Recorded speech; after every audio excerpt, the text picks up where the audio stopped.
O vídeo já começa aqui com uma inserção. Esse áudio aqui que eu tô gravando não estava no vídeo original, mas eu só queria fazer aqui um agradecimento pro canal Tá no Hard, que é essa gameplay que vocês estão vendo aí de fundo. Eu peguei lá do canal dele, eu pedi pra ele deixou que eu usasse a gameplay dele. Então tô aqui agradecendo porque eu sinceramente não tava com um saco pra jogar mais um pouquinho, jogar aí uns 40, 50 minutos só pra poder gravar e usar aí no vídeo. Então ele me livrou essa gameplay dele, agradecer, vai estar tudo aí na descrição. O canal dele ele tá fazendo lá uma gameplay sem comentário do Xenoblade Chronicles 3. Então você que não pode jogar porque não tem Switch, mas quer ainda assim acompanhar o jogo, vai lá ver. Ele tá fazendo lá. E vai estar tudo na descrição, ok? Muito obrigado. Beijão aí, tá no hard. Valeu, você me poupou uns 40 minutos da minha vida. Muito obrigado. 40 minutos são muita coisa. Sejam todos muito bem-vindos à minha review de Xenoblade Chronicles 3. Jogo aí que saiu para Nintendo Switch dia 29, hoje é dia 1º, 4 dias atrás. O jogo saiu 4 dias atrás. Eu peguei ele em mídia física, porém ainda não recebi. Eu comprei no Brasil, uma Nintendo mídia física no Brasil, então tem que visar puta que pariu. Enfim, ainda não recebi o jogo. Como é que eu joguei? Esse jogo vazou, né? Pro Nintendo Switch. Uma semana antes do lançamento. Então eu tô jogando esse jogo desde o dia 22. Hoje é dia 1º. Então eu tô jogando desde o dia 22. O jogo vazou pro Nintendo Switch. Meu Nintendo Switch desbloqueado, baixei, joguei, não tem a menor vergonha em dizer isso. Eu comprei o jogo, só não recebi ainda. Eu me amarro em mídia física, é caro pra caralho. O problema da mídia física da Nintendo é caro pra caralho. E eu sou um otário, eu adoro caixinha. Eu quero ter a caixinha, mano. Então eu compro a caixinha de muito jogo e é muito caro, velho. Porra, muito jogo é foda. Eu compro pouco, mas eu tento sempre, quando eu compro um jogo, eu tento sempre comprar em mídia física, porque eu gosto de caixinha. Mas pelo amor de Deus, como é caro.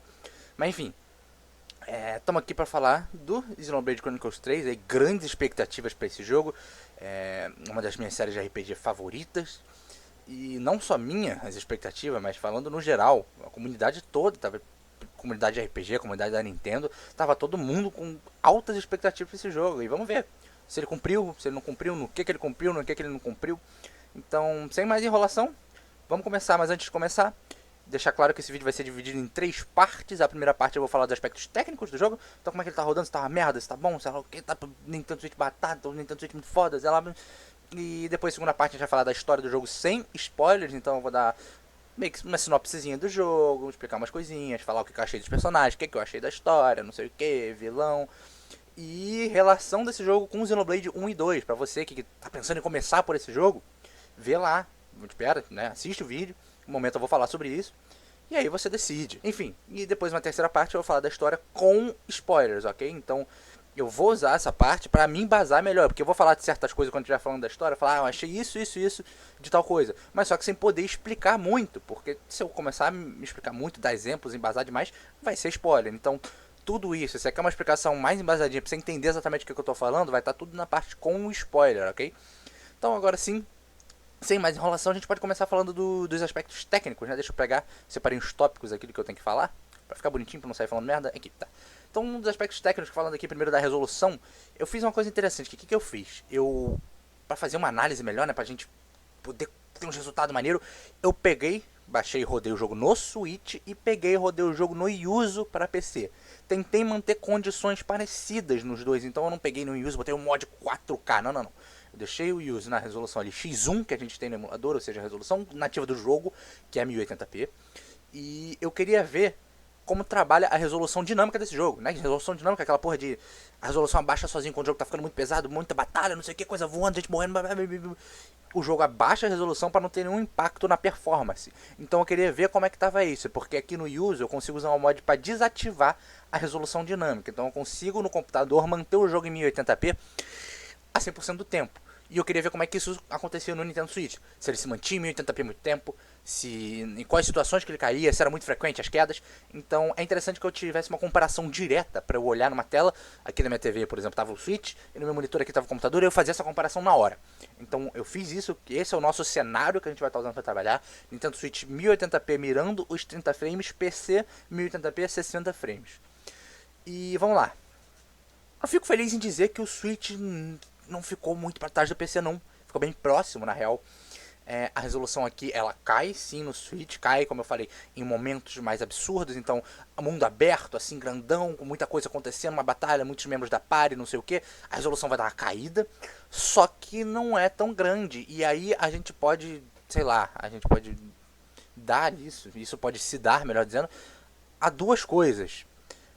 Primeiro, uma questão de experiência, a galera já tá, a Monolith, né, quem desenvolveu o jogo, já tá trabalhando no Switch há um bom tempo, já estão mais acostumados com hardware, não sei o que, já sabe como fazer as paranauê ali, não é uma coisa nova pra eles, então eles sabem otimizar as coisas bem melhor, tudo mais, então a gente tem esse ponto. E aparentemente, isso aqui não é uma coisa confirmada, e nem acredito que vai ser confirmada, né? Do feitio da Nintendo falar desse tipo de coisa. Mas aparentemente os caras usam uma tecnologia que pique DLSS, né? Tem que DLSS aí pra galerinha da AMD, o Fidelity Effects. Mas, pra quem não sabe o que é, o DLSS é uma tecnologia que o seu jogo, o seu programa, ele é renderizado a uma resolução mais baixa, mas a resolução que te é entregada na tela, a resolução que tu vê, é uma resolução mais alta. Então isso poupa poder de processamento, porque o jogo está sendo renderizado numa resolução mais baixa, mas você não perde muita qualidade, porque você está tendo uma resolução mais alta. E isso é feito através de inteligência artificial, né, não sei o que, coisa matemática ali que eu não entendo. E, enfim, eles conseguem fazer isso. E aparentemente foi o que eu li em alguns lugares, eu vi umas notícias falando sobre isso. Esse jogo tem uma tecnologia parecida, ou seja, ele tem uma redução de resolução na resolução dinâmica, quando está muito pesado, mas a perda visual para o jogador não é muito grande. E de fato, eu posso dizer, já falei que ele não perdeu muita coisa em comparado a rodar ele no emulador de PC. Então tá aí um ponto muito positivo para o jogo. Ele é bonitão em quesito de resolução e ele tenta manter os 30 frames a maioria do tempo. Infelizmente, ele nem sempre consegue. A gente, principalmente em grandes batalhas, mundo aberto, né? Ele cai lá, cai bastante, até às vezes vai para os 25, talvez um pouco menos, talvez um pouco mais. Mas é uma coisa que você vai sentir quando você jogar. Mas nada que atrapalhe e não é uma coisa constante. Acontece de vez em quando, acontece mais do que eu queria. Mas infelizmente é isso, né? O hardware do Switch a gente não pode esperar tanta coisa. É o que o console se limita a fazer. E sinceramente, pelo que o console é limitado em questão de hardware, o jogo está mandando muito bem. Falando agora de gráficos em si, não especificamente agora resolução, FPS, mas gráfico, modelo, textura, essas coisas bonitas. O jogo tá bonito, o jogo tá bonitão, os modelos estão maneiros, né? Você percebe quando a câmera chega mais perto dos personagens, sei o quê, umas coisinhas quadradas, principalmente a mão da galera é bem quadradona, mas sinceramente são detalhes. O jogo em si ele tá muito bonito. Eu gosto do estilo do jogo, né? Então a gente tem um estilo, tá aí desde o Xenoblade 1, um pouco mais anime, com uso de cel shading, né? Não o Xenoblade 1 do Wii, tô falando do Xenoblade 1 do Definitive Edition aqui. A gente tem um uso de cel shading, um pouco mais anime, mas aqui a gente tem um apelo um pouco mais realista para certas coisas. Então a gente vê a roupa dos personagens, não só o estilo das roupas, que é bem mais realista, bem mais pé no chão, como que a gente vê na vida real mesmo, mas questão da texturização das roupas, como a física interage com as roupas, tudo muito realista, enquanto os personagens só olham pra cara deles, a pele, é cel shading, é olhão de anime, então a gente tem esse contraste com certos elementos mais realistas, mas ainda assim várias coisinhas meio anime ali. Eu gosto muito desse contraste, acho que fica muito bacana, visualmente muito legal pra mim. E o cenário tá muito bonito, né? Sempre apelando pra esse lado mais realista da coisa. Então o cenário tá bem bonito, as texturas estão extremamente competentes, principalmente para um jogo de Nintendo Switch. Eu fiquei impressionado em vários momentos, principalmente eu rodando no Yuzu, em que eu consegui manter meu 80p a maior parte do tempo, eu consegui perceber melhor as texturas, e as texturas estão muito bonitas. Isso do jogo mesmo, você vai ver isso no Nintendo Switch também, certo? Então o jogo tá bonito, ele roda bem, ele tem uma resolução boa com essa suposta tecnologia nova. Então, nos quesitos técnicos, o jogo manda bem. Falando da música, rapidinho, porque não tem como a gente falar de Xenoblade sem falar da música. A música tá maravilhosa, pra variar. A gente tem 3 tracks vocais aqui, eu acho, 3 ou 2, talvez 2, que, porra, são lindas, cara, são muito gostosas, combinam com a cena que elas tocam. Você prestar atenção na letra, é uma letra bonita, é uma letra que também combina com a cena. E todas as outras tracks também são muito legais, eu gostei muito das músicas de batalha. E eu achei legal que nesse jogo aqui elas me enjoaram menos do que no Xenoblade 2, por exemplo. Não que sejam ruins no Xenoblade 2, muito pelo contrário, são ótimas músicas também, mas eu acho que no Xenoblade 2 me saturou um pouco mais, enquanto que aqui no Xenoblade 3 eu consegui aguentar mais, talvez porque tem mais variedade de música, elas mudam com mais frequência do que no Xenoblade 2. Pelo menos foi o que eu percebi. Elas mudam dependendo do inimigo. Você pega o inimigo, tem uma música, pega outro tipo de música, outra música, e aí você entra no Chain Attack, é outra música. Então, você tem uma variedade maior, o que talvez tenha me ajudado a não enjoar tanto assim das coisas, certo?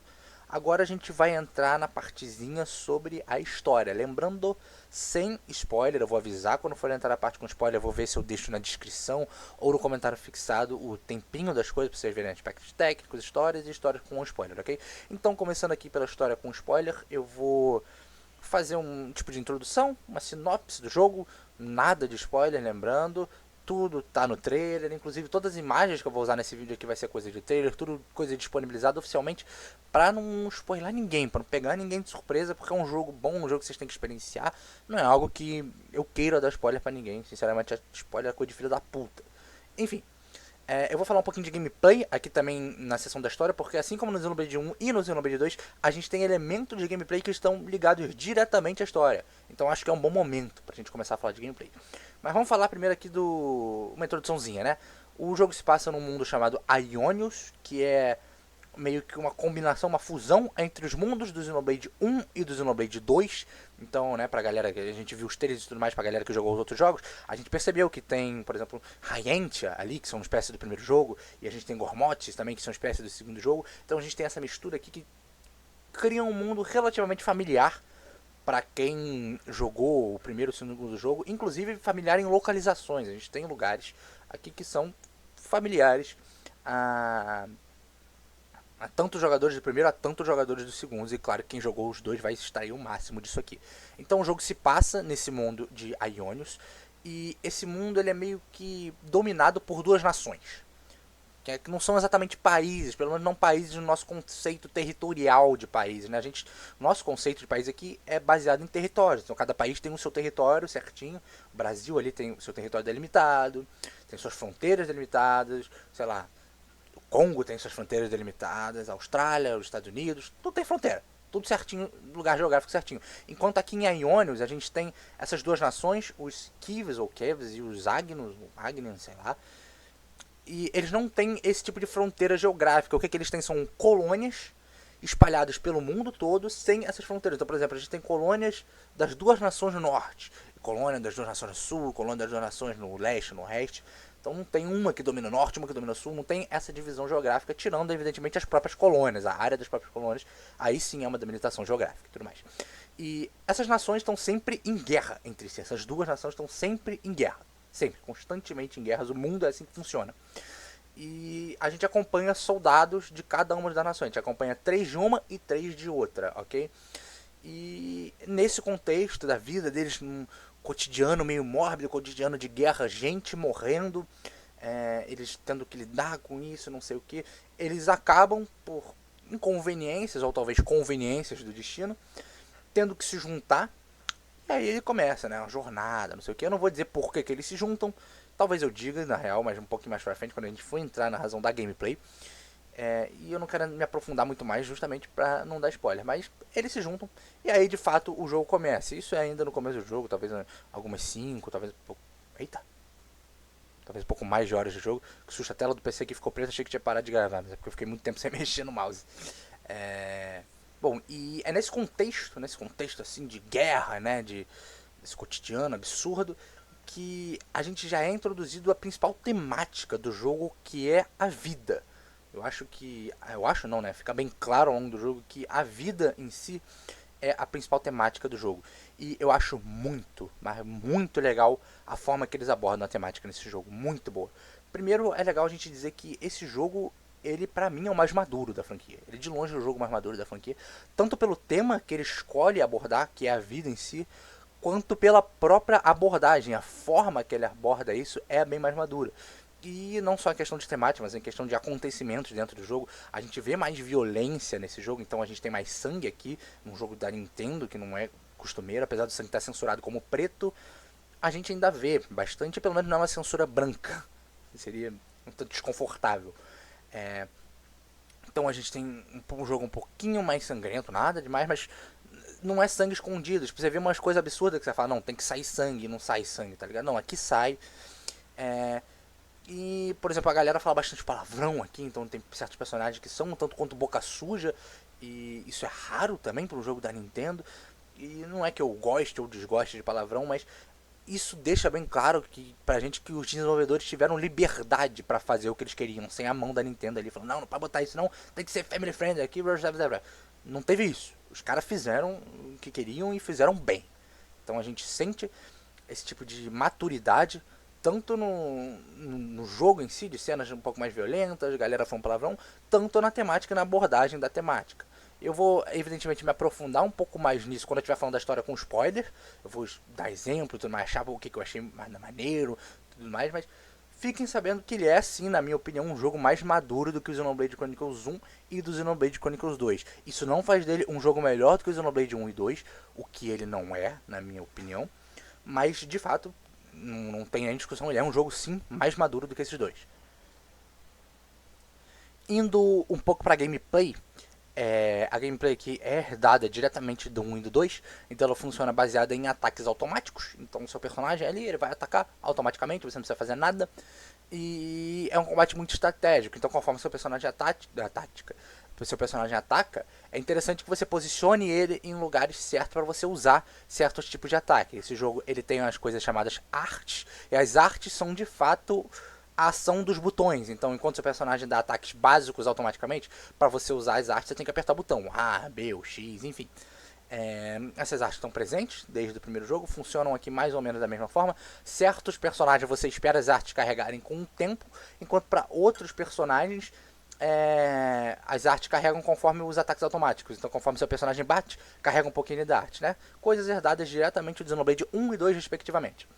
Então, a gente tem os ataques automáticos, as artes que a gente usa com os botões, e, né, toda aquela paradinha que também já vimos no Xenoblade 1 e 2 de Chain Attacks. Então são ataques que a gente faz em corrente, usa todos os personagens, e é uma coisa mais estratégica, porque aí você pode pensar, você tem que parar para pensar, o jogo para realmente te dar esse tempo, e você escolhe quais personagens você vai usar para fazer certas combinações, e, por exemplo, fechar o Chain Attack mais rápido, mas sem perder a barrinha tanto, então você pode continuar o combo depois.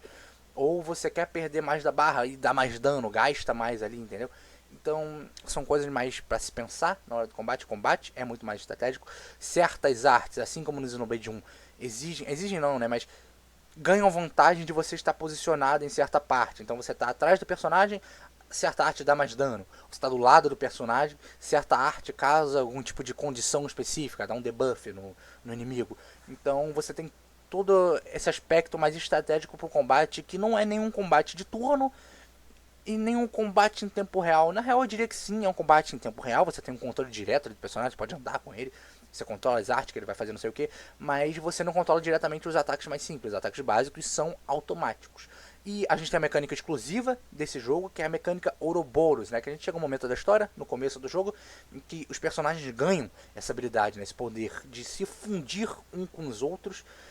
E aí pega dois personagens, eles fazem uma espécie de fusão e eles viram um bichão grandão. E aí você entra num estado meio que muito foda, em que você pode só usar artes à vontade, você não precisa esperá-las para carregarem, seja por tempo ou seja por ataques automáticos. Então você tem artes à vontade. O seu dano é extremamente aumentado. E se você tiver num estado de Ouroboros nível 3, você já começa o Chain Attack no Ouroboros. Então você tem um aumento de dano muito grande. E claro que todas essas vantagens vêm com uma desvantagem para equilibrar o combate, e a gente tem aqui um superaquecimento. Então, quanto mais tempo você fica nessa forma Ouroboros, vai carregando uma barrinha ali de superaquecimento, e quando você superaquece, a forma se desfaz sozinha.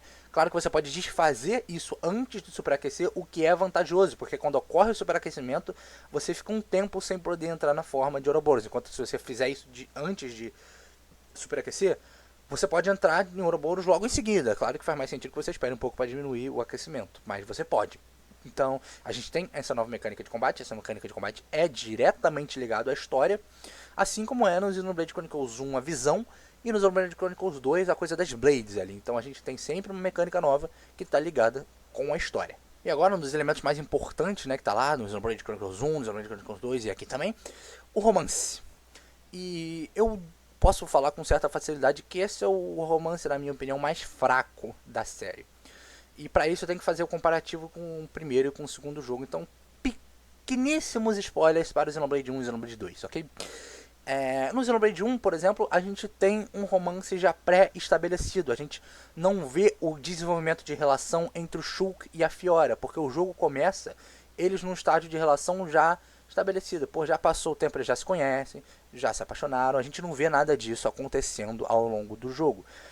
Mas, entanto que até pra frente do jogo, quando eles se reencontram ali, rola um beijinho, não sei o que, enfim. Então a gente não tem um desenvolvimento, mas isso não é uma coisa necessariamente ruim, porque como eu falei, o jogo já começa nesse estágio. Os personagens já são introduzidos pra gente assim. Então não é algo que a gente sinta falta. Não é como se eles acabaram de se conhecer e já estão apaixonados. E isso é um desenvolvimento ruim, ou melhor, isso é a falta de um desenvolvimento. Aqui não faz falta, a gente já sabe, a gente entende que os personagens já se conhecem há muito tempo, já convivem há muito tempo e se apaixonaram, não sei o que. Enquanto que o Xenoblade 2 é o contrário. Os personagens não se conhecem, o Shulk, o Rex e a Pyra se conhecem no começo do jogo, e a gente vai vendo esse desenvolvimento ao longo do jogo. E o jogo faz isso bem, o jogo faz isso bonitinho. Então, eles começam ali se conhecendo, muitas dúvidas, muitas intrigas pela situação que eles se encontram, não sei o que, e vai mostrando. Conforme ao longo do jogo a gente vai tendo uns momentos bonitinhos aqui, um momento bonitinho ali, não sei o que, não sei o que, e enfim. E como é que fica a coisa aqui no Xenoblade Chronicles 3, né? Sem dar muito spoiler,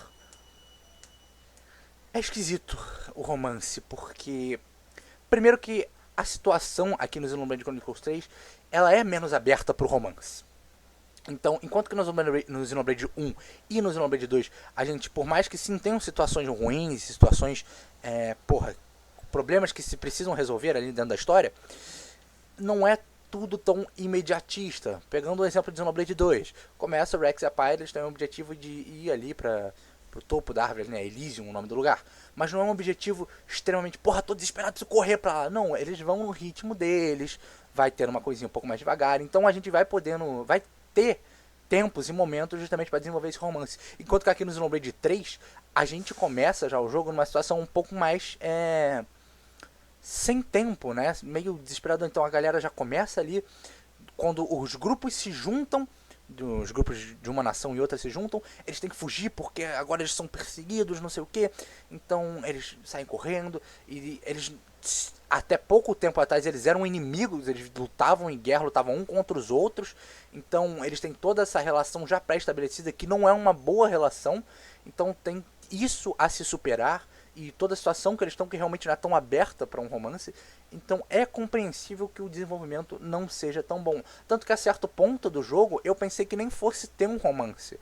Porque realmente na minha visão ali não cabia. Não cabia um romance naquela situação. Mas sim, como um bom Xenoblade teve. E é esquisito, porque esse é um tópico que eu preciso muito falar na parte com spoiler. Porque eu não tenho muito como explicar as coisas sem dar spoiler. Mas ao mesmo tempo que o romance não é bem desenvolvido, a impressão que tinha passada é que os personagens ali, os protagonistas, né, eles começam a se gostar meio que do nada. Só que o jogo ele tem uma desculpa muito boa pra justificar isso. É uma desculpa meio. Você percebe que é uma desculpa só para não desenvolver o romance, mas ainda assim você compra a ideia, é muito bem justificado. Você olha aquilo e você fala, faz sentido.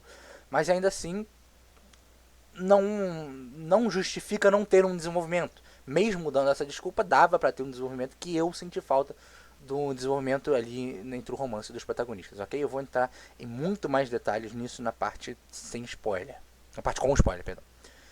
E agora talvez para um último elemento da história, um último elemento que me desagradou é o vilão. Outra coisa que eu vou poder abordar muito melhor também quando estiver falando com spoiler. Mas falando por alto aqui, esse é de longe o vilão mais sem graça da franquia. Enquanto no Xenoblade 1 a gente tem um vilão que pode não ser tão bem desenvolvido, mas é extremamente carismático no ponto de imponência dele.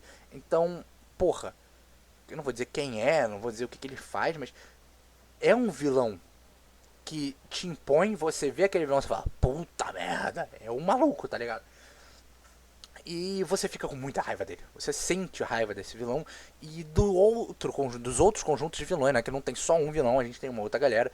E as coisas que eles vão fazendo ao longo do jogo vai te deixando com raiva. Você vai falando, porra, tô puto contigo, não sei o que, tá fazendo merda. Então é uma galera aí que você sente que não é uma galera legal. Tipo, você fica com raiva mesmo. E no Xenoblade 2, a mesma coisa. A gente tem bons vilões, eu diria que até melhores do que os vilões de Xenoblade 1. Eles têm mais camadas, pelo menos, né? Pelo menos o Jin ali.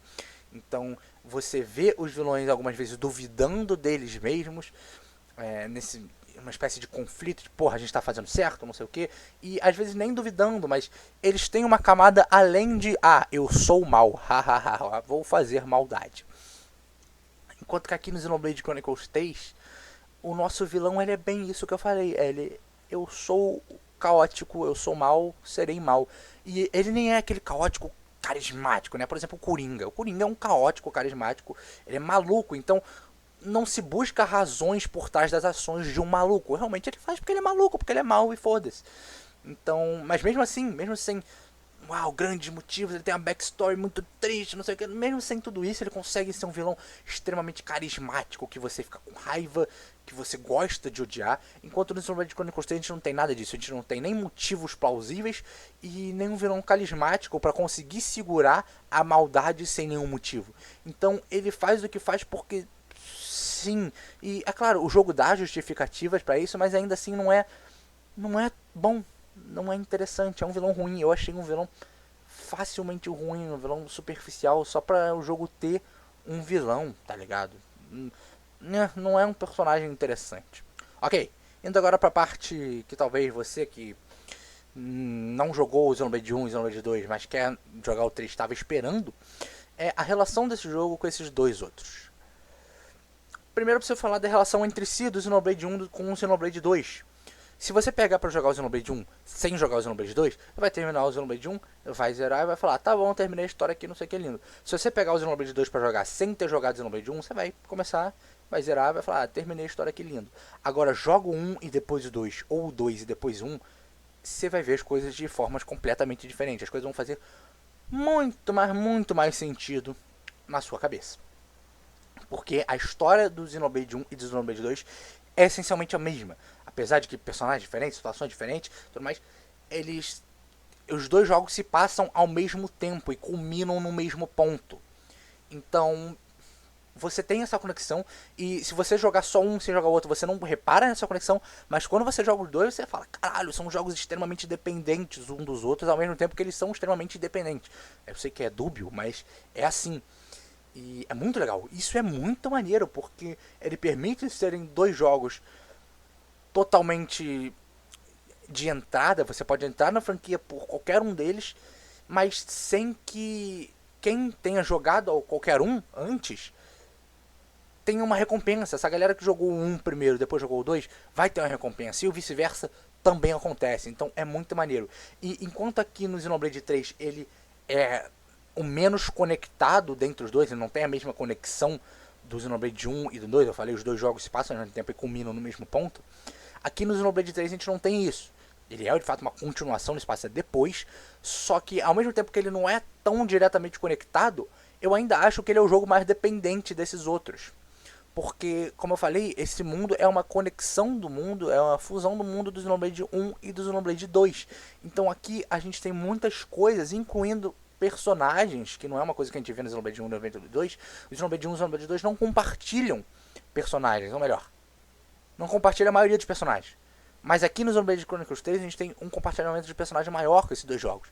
Então, quando você vai pro Xenoblade Chronicles 3 depois de ter jogado o 1 e o 2, você vai ter uma recompensa muito maior de rever esses personagens, entender certas coisas melhor, porque você já vai ter uma carga dos jogos anteriores. Então quando o personagem diz alguma coisa, você fala, ah, então é isso aqui, gerou isso aqui, não sei o que. Então, de fato, o Xenoblade Chronicles 3 é um jogo independente. Você vai jogar, você vai se divertir, você vai gostar, você vai se emocionar. Você não precisa ter jogado os outros, mas quando você joga o Xenoblade Chronicles 1 e o Xenoblade Chronicles 2, você sente muito mais certas coisas. E claro, esse jogo aqui, Xenoblade Chronicles 3, ele tem sim spoilers para o Xenoblade Chronicles 1 e 2. Então esteja avisado, caso você queira jogar o Xenoblade Chronicles 3, você vai tomar certos spoilers para o Xenoblade 1 e 2. Nada majoritário, você não vai estragar a sua experiência dos outros jogos. Mas sim, tem certos spoilers aqui que eu considero, que seria mais da hora você só saber depois que jogar aqueles jogos. Enfim, agora a gente vai entrar na nossa sessão da história com spoilers, ok? Deixando bem avisado aqui, vamos ter spoilers a partir desse ponto do vídeo. Então, se você não jogou, tchau. Bom, entrando aqui na parte dos spoilers, falando um pouco da história em si, né? Como eu falei, que eu gostei da temática abordada da vida e do fato de ter feito isso de uma forma mais madura, eu vou usar exemplos aqui para deixar a coisa mais visual, para deixar bem claro o que eu quero dizer. E sim, eu posso me embasar muito melhor, as coisas que eu falo vão fazer muito mais sentido. Então, vamos lá, a própria temática. Como é que a temática vida é abordada aqui? Aqui, os personagens, ele tem uns limites de idade de 10 anos. E quando eu digo limite, não é uma expectativa de vida, é literalmente um prazo de validade. Depois de 10 anos o maluco morreu, não passa disso. Então eles nascem de uma espécie de incubadora, já grandinhos, no corpo ali de pré-adolescente, jovem adolescente, e morrem 10 anos depois, já num corpo de jovem adulto. Então eles nunca conhecem estados de fato da vida como a vida adulta em si, ou a velhice. Eles não conhecem, eles nem sabem o que é isso. Esse conceito de velho, conceito de idade, conceito de envelhecer, não existem para isso, para eles. Nem existe o conceito de anos direito. Eles usam, na verdade, termos, eles chamam de termo. Então você está no seu primeiro termo, ou seja, você viveu um ano. Você está no seu quarto termo, você viveu 4 anos, tá ligado? Então, esses conceitos que são tão banais e comuns pra gente, para eles são completamente coisas completamente incríveis. Como eu falei, são criados em incubadores, então eles não se reproduzem. Então não existe um conceito de sexo, um conceito de amor, relação amorosa, né, com amor no quesito de romântico. Então não existe esse conceito para os personagens, eles não sabem o que é isso. Então tem um contraste muito grande da vida deles para nossa vida. E é muito interessante você ver ao longo da história eles interagindo com uma vida mais próxima da nossa. Então, quando eles veem, por exemplo, um cara mais idoso pela primeira vez, eles ficam impressionados. Eles falam, olha pra cara dele, a cara dele tem rugas. Eles não sabem o que é rugas. Eles ficam impressionados. Falam, caralho, a cara dele é meio enrugada. O que é isso? O que aconteceu com esse cara? Não sei. Completamente impressionados. E aí eles conhecem uma cidade, não sei o que. E eles veem, por exemplo, um casal se beijando e eles ficam meio confusos. O que eles estão fazendo? O que está acontecendo? Porque eles não conhecem relações românticas. Eles veem crianças correndo, eles veem um bebê. Eles ficam impressionados. Eles falam, caralho, que porra é essa? Esse é um ser humano, é muito pequeno, o que está acontecendo? E é muito maneiro você ver esse contraste. Uma galera que tem uma vida completamente diferente, uma vida que se resume a 10 anos em pura guerra, descobrindo o que é vida de verdade, né? Pelo menos o que nós consideramos vida de verdade. Então crescer, envelhecer, ter relações, ter família, ter amigos, não sei, eles vão aprendendo isso. E é muito bonito, é muito legal você ver eles aprendendo isso. A gente tem várias cenas ao longo do jogo que abordam isso de forma muito legal e te faz pensar no conceito de vida em si. Porque aquela galera, ela viveu a vida inteira numa de... A vida é isso, eu tenho 10 anos, durante esses 10 anos eu vou matar uma galera e vou morrer. Muito provavelmente eu não vou nem chegar no final dos meus 10 anos, porque eu vou morrer no processo, porque a galera tá constantemente em guerra. Então a grande maioria não chega no final desses 10 anos. Então morre antes. Então eles têm uma vida muito curta. E eles vão descobrindo a vida diferente, é muito legal, muito maneiro. E claro, tudo isso com uma abordagem bem madura. Então a gente tem momentos emocionantes, a gente é posto para pensar. E quando eu digo maduro, não só na questão agora da temática, eu falo de coisas, realmente situações, acontecimentos. Ainda, né, nesse quesito de vida, porque é a abordagem principal do jogo, a gente tem uma personagem ali, uma personagem que eu achei uma grandíssima filha da puta, mas é uma personagem que eu fiquei com raiva. Eu falei que esse jogo não tem grandes vilões, e de fato, essa personagem é uma vilã que realmente me deixou com raiva, mas ela não é uma vilã majoritária, é uma vilã ali rapidinha, um arquinho só, não é a grande vilã do jogo.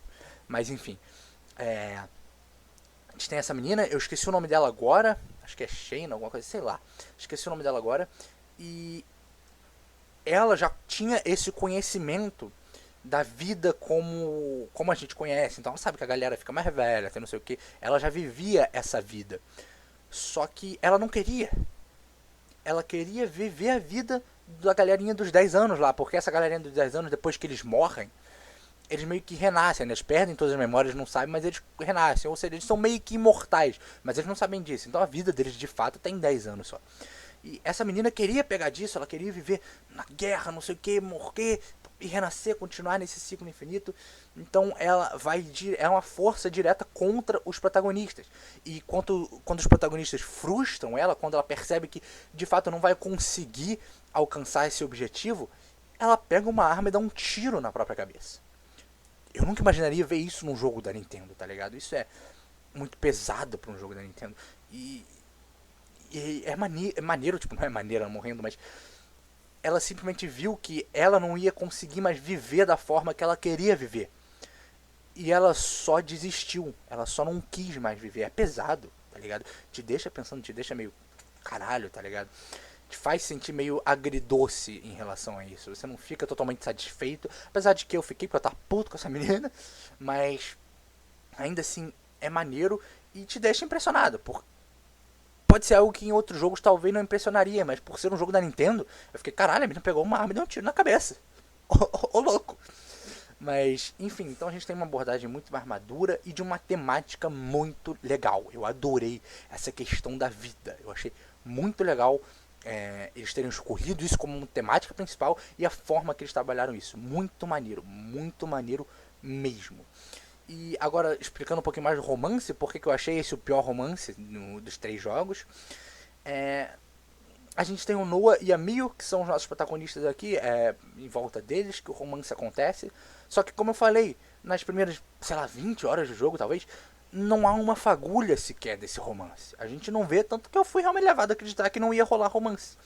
E aí, de repente, ele chegou na cidade e veem uns caras se beijando ali, e aí eles se olham, e tipo, a sensação que eu tive na hora foi, moleque, há 5 minutos atrás vocês nunca demonstraram nada de que se gostaram, vocês nunca falaram nada, nunca tive uma cena com vocês, não sei o que, e agora de repente vocês se gostam? Porra, é, vocês tiraram no cu. E depois o jogo dá uma justificativa. Ele tenta justificar. Essa eu não vou dar spoiler aqui, nem na sessão com spoiler, porque é uma realmente, pra quem não viu, eu quero que veja, que é um plot twist maneiro. Só que ainda assim é uma justificativa que, como eu falei, você compra isso, você fala, tá, faz sentido.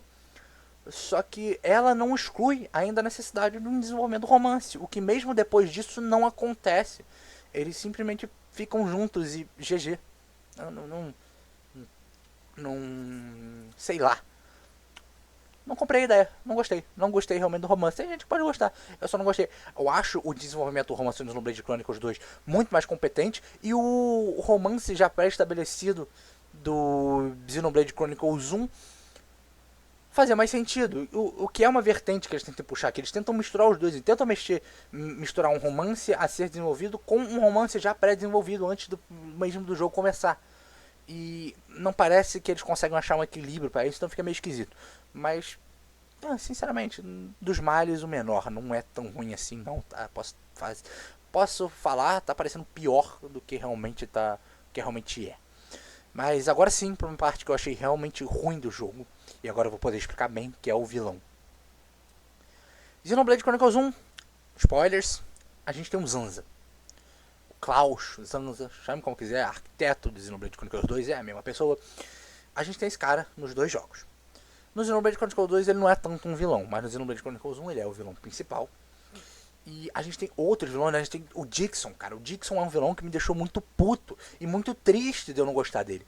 Porque ele era um cara ali que, porra, a gente acreditava que ele era tipo um pai pro Shulk, tá ligado? E ele era. Ele agiu a vida toda como um pai pro Shulk. Ele que conheceu não, ele que encontrou o Shulk na caverna, ele que pegou, criou o Shulk. E pra no final ele era um servo do Zanza, tá ligado? Então, porra, e é um servo babaca ainda por cima. Então, sim, ele é um ótimo vilão. Você fica, ao mesmo tempo que com raiva, você não se sente bem de sentir raiva dele, porque ele era um cara muito gostável até aquele ponto da história. Então, porra, muito maneiro. E o próprio Zanza, por mais que não seja um personagem incrível, cheio de camadas, ele é um vilão muito imponente, ele é um deus absurdo, muito poderoso, e ele tem consciência de que ele é o foda ali, então ele age com uma arrogância extrema, e você tem essa sensação de, caralho, o maluco é o brabo, meu Deus, não sei o que, tá ligado? Então, sim, ele é um vilão muito legal. E no Xenoblade Chronicles 2 a gente tem o Malus, a gente tem o Jin, né? Que por mais que o Malus ele não seja tão, ele, assim como o Zanza, não é cheio de camadas, ele é um vilão muito interessante, ele é um vilão imponente na questão de ele é muito forte e pra mim um grande destaque de vilão do jogo é o próprio Jin, que ele é um cara mais camadas, que ali mais pro final do jogo ele vai duvidando realmente do que ele tá fazendo e ele acaba de vez em quando ali meio que ajudando ali a galera, não sei o que. Então, porra, é muito legal você ver vários lados de um mesmo personagem agindo de forma diferente e ainda assim é o vilão do jogo, muito maneiro. Enquanto no Xenoblade Chronicles 3 aqui, a gente tem o Z.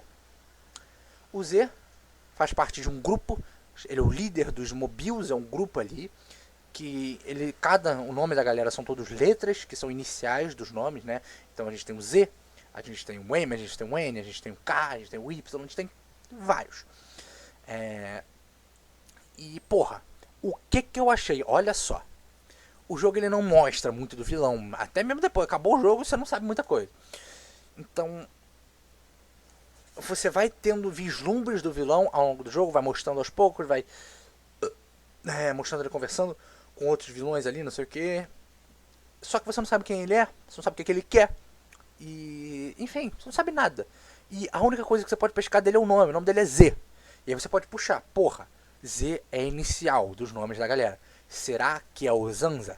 Ele é fisicamente mais ou menos parecido com o Zanza.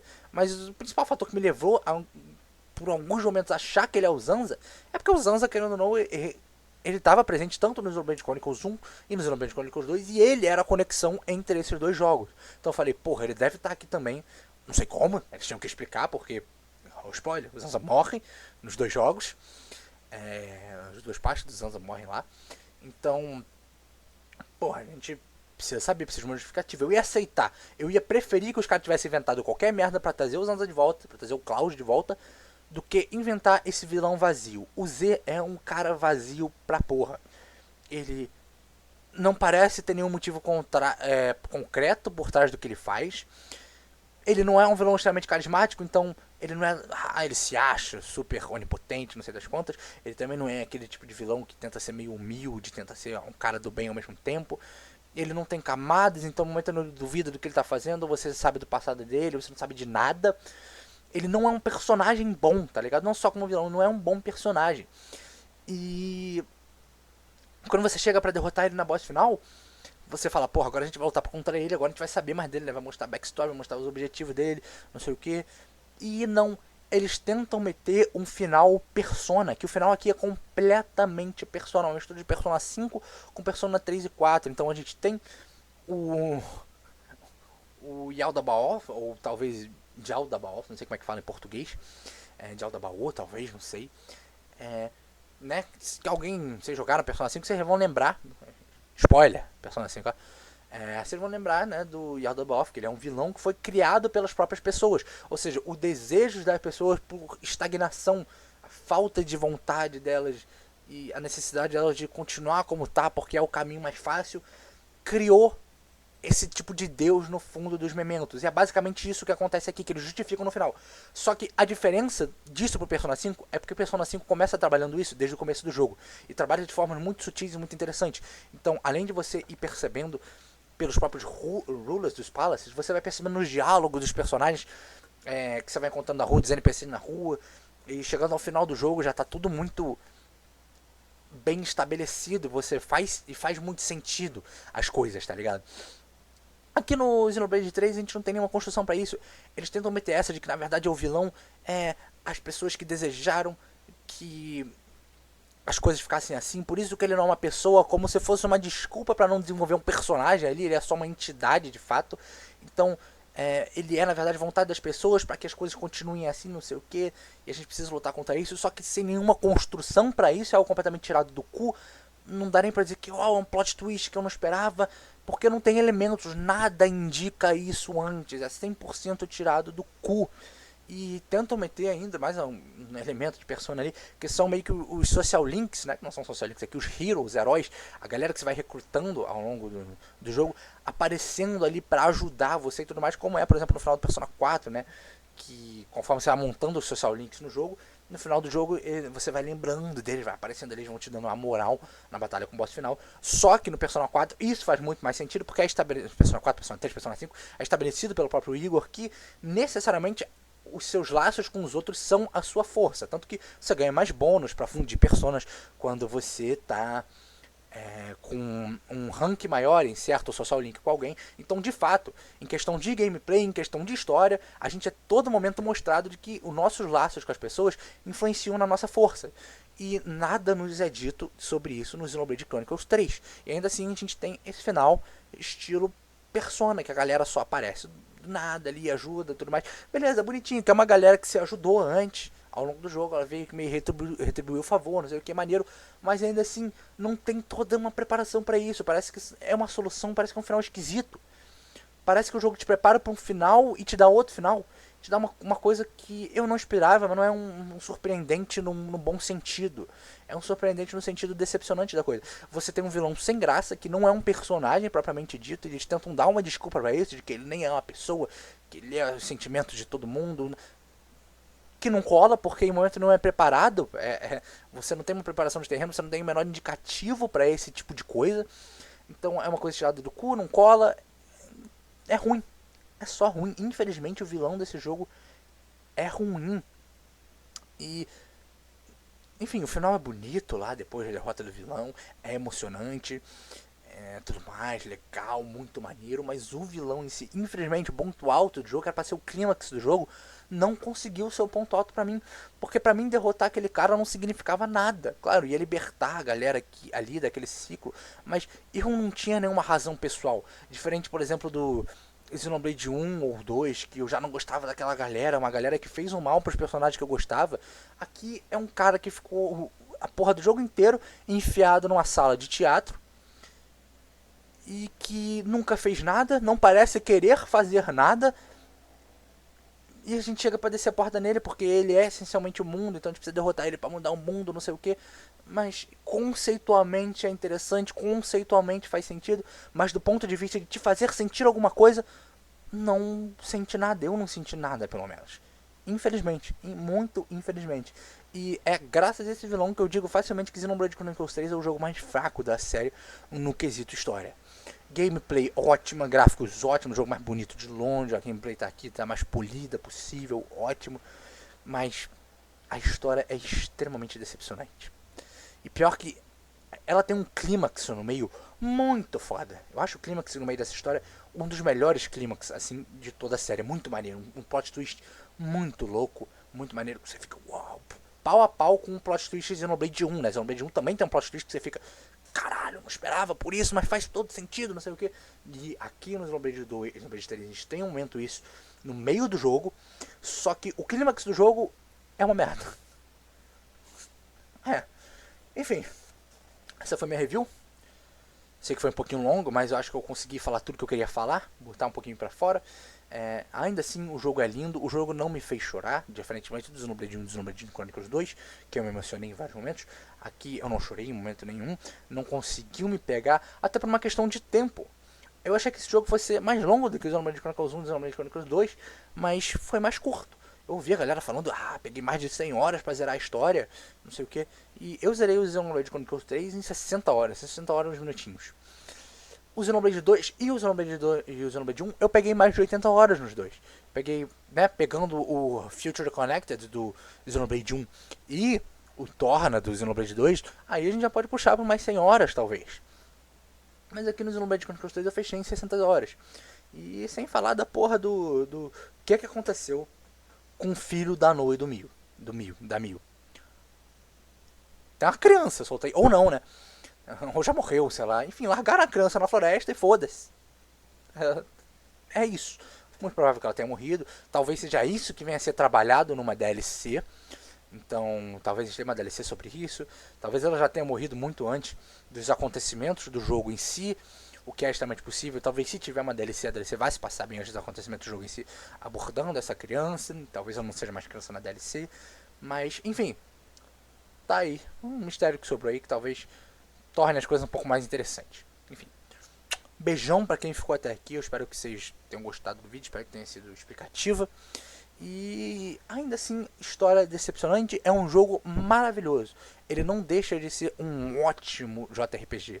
Então pra quem gosta desse estilo, tá aí minha recomendação. Lembrando, muito importante que você jogue em Xenoblade Chronicles 1 e 2 antes de jogar esse.